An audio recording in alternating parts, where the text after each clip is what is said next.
be given in tribute to me. Okay, so Dexter season 2 review. The whole gist of the season is once the events of season 1 finish wrapping up, immediately after he gets done with dealing with all of that stress and drama, bam, some divers discover his burial site, which what he always does after he chops up his victims is he puts them in plastic or garbage bags, and then he gets on his boat, which he inherited from his dad, and his boat is in a Miami marina, so he takes all the stuff, puts it on his boat, then he goes out into the Atlantic Ocean and he dumps it in the same spot every time once he's away from shore and out of line of sight from other boats.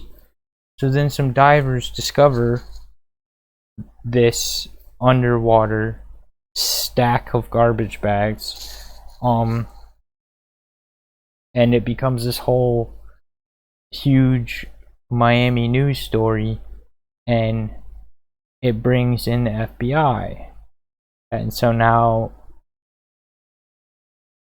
he's got a whole stack of problems. And I didn't really cover his dating relationship in my season 1 review, but part of his dating relationship has him getting involved. He's pretending that he's a drug addict to appease his girlfriend, who he originally only dated to appease his sister, Deborah. And so basically while he's in this rehab, he meets this sociopath girl named Lila, and so she's throughout the whole season even further complicating things. And so the whole police department is searching for him.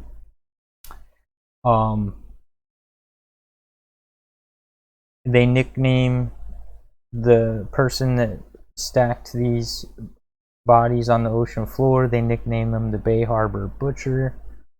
The FBI figures out a couple different things. They figure out what sorry, my dog's distracting the shit out of me right now. They figure out where he stores his boat, and then one of his longtime co-workers, who's always thought something was off about him, starts really suspecting him, like a lot. And so while this is all happening, the FBI agent also figures out that it's one of their own, so now they know it's someone in the department. At the same time, the sergeant that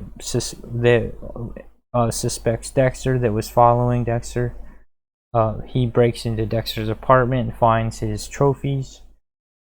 And then at the same time, Dexter's like really barely scooting by, and right at that moment he gets what do you call it? He gets raided by the sergeant that figured it out, and then so Dexter has to kidnap him, and then he holds him hostage. Damon, will you stop distracting me, dude? Oh my gosh. You've been out of your crate all day, bro. All day. You're really distracting me. Do you need to go in your crate? So anyways, Dexter's got this dude captive.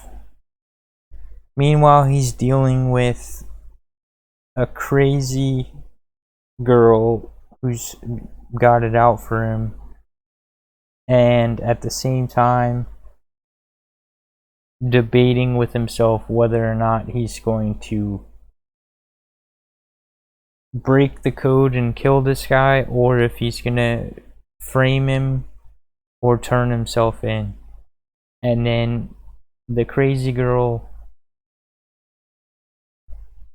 kills the dude, and then that the FBI thinks that it was the dude that got killed by the crazy girl, and so now the case is conveniently wrapped up. So Dexter is saved in that department, but now he has to deal with the crazy girl, who then goes after him and goes after the girl he's dating, and then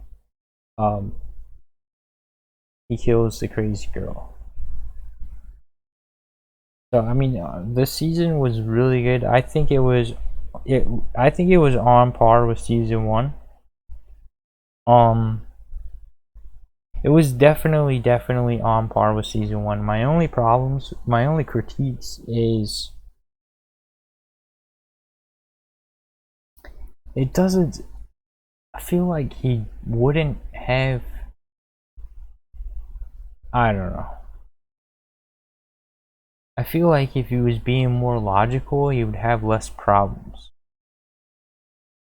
You know, like if he would have just realized this girl was crazy from the jump. I don't know. It was so obvious. It was so, but if you know, the problem with shows is if the characters are as self-aware of the obviousness, then they won't have any plot. You know what I mean? Like, oh yeah, this girl's crazy, and if that, then they wouldn't have that whole aspect of the entire season to play off of. You know, like, so I don't know, but it was at least on par with season 1. We learned more about his mother. We learned more about his adoptive father, and that kind of hit me hard.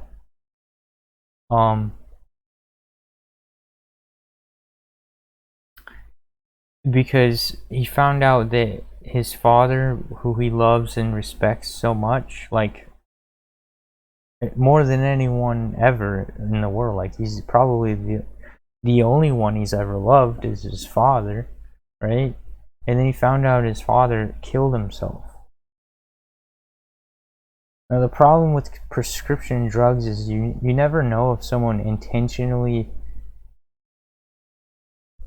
killed themselves or if they just accidentally took too much because they were already abusing their prescriptions. You know what I mean? It's like oxy. I don't know what drug Harry was taking in this scenario, but Miami and Florida is definitely the king of opioids and oxycontins and all that. So that kind of hit me and made me sad. But anyways, it was a good season. I liked it. It's a good show. Alright, I'm gonna move on to the season 3 and on to the next.